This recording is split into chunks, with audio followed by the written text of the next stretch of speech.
¿Cómo se aplica la física en la colisión de dos bolas? Este es un fenómeno físico de colisión que es prácticamente el mismo de la ley de Newton, donde hay una acción y una reacción, que quiere decir que cuanto más fuerte es el tiro, más fuerte será la velocidad alcanzada por la bola.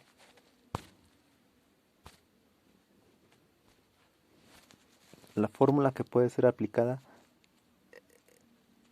es la del cálculo del trabajo, donde W es igual a F por D, donde W viene siendo el trabajo, F es la fuerza y D es el vector de desplazamiento de la bola.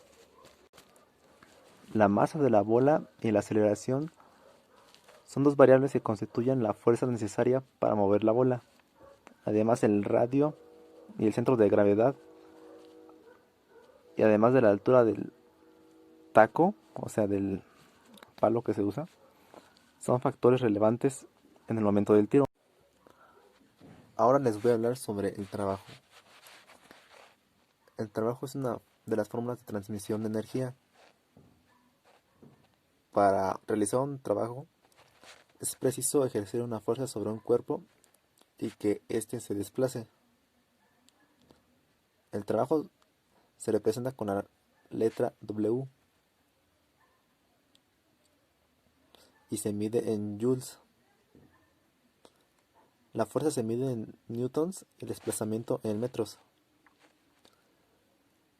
La velocidad del centro de masas del sistema durante la colisión siempre va a ser constante, ya que la aceleración de las masas es producida únicamente por las fuerzas externas que actúan sobre el sistema. Ahora les voy a hablar sobre el momento lineal en la colisión. El momento lineal de un sistema de partículas es igual al momento lineal de su centro de masas. Como durante una colisión, el momento lineal es constante.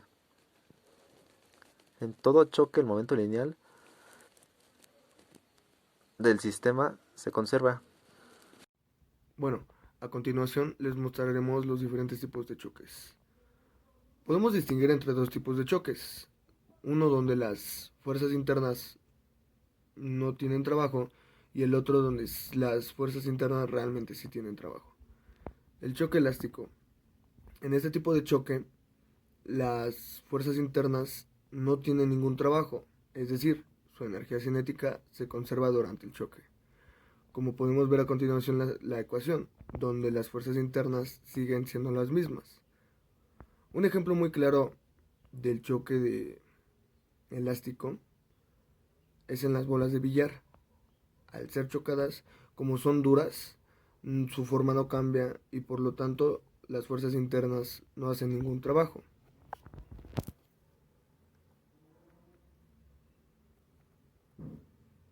El choque inelástico. En este tipo de choque sí se hacen presente las fuerzas internas, haciendo que la energía cinética ya no sea la misma, pero el momento lineal sigue siendo el mismo. Si el trabajo de las fuerzas internas es negativo, la energía cinética del sistema disminuirá durante la colisión. Esto quiere decir que la masa va a tener menor impacto. El grado de inelasticidad de un choque viene determinado por coeficiente de restitución, como podemos ver en la siguiente ecuación, que puede tomar valores entre 0 y 1. Para que sea un choque elástico, debe de ser E igual a 1, y para que un choque sea inelástico, las masas quedan unidas después del choque, debe de ser E igual a 0. ¿Qué es una colisión? Una colisión es cuando dos o más cuerpos se aproximan entre sí y entre ellos actúan fuerzas internas que hacen que su momento lineal y su energía varíen, produciéndose un intercambio entre ellos de ambas magnitudes.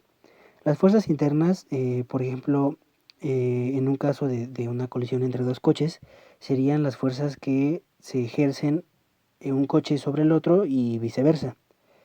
Es preciso recalcar que para que se produzca una colisión no es necesario que los cuerpos hayan estado físicamente en contacto en un sentido microscópico. Basta que se aproximen lo suficiente como para que haya habido interacción entre ellos. Característica fundamental de las colisiones. La característica fundamental de una colisión es que las fuerzas que determinan lo que ocurre durante la misma son únicamente fuerzas internas, que como ya había mencionado, son aquellas que tienen interacción entre los distintos cuerpos que colisionan, que como ya lo mencioné anteriormente, en el ejemplo de los coches sería la que ejerce un coche sobre el otro y viceversa. Como consecuencia de este hecho, la velocidad del centro de masas del sistema durante la colisión va a ser constante, ya que la aceleración del centro de masas es producida únicamente por las fuerzas externas que actúan sobre el sistema. Las fuerzas externas pues son la fuerza que ejerce un cuerpo o sistema sobre el cuerpo o sistema analizado, que en el ejemplo del coche, el sistema que sufriría esas fuerzas externas pues sería la colisión de los dos coches.